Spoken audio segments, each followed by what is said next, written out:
The Cayuga Nature Center is open to visitors every day with 100 acres of woodland, 5 miles of walking trails, a gorge, waterfall, and 6-story treehouse to explore. The Nature Center has been educating youth about responsibility and appreciation for the Cayuga Lake Basin since 1981.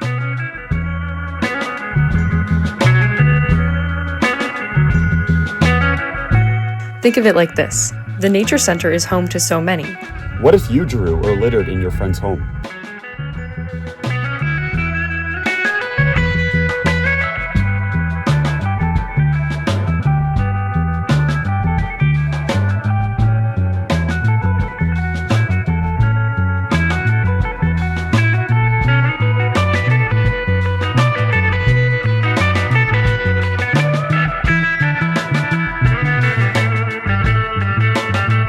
Plan your next adventure at the Cayuga Nature Center.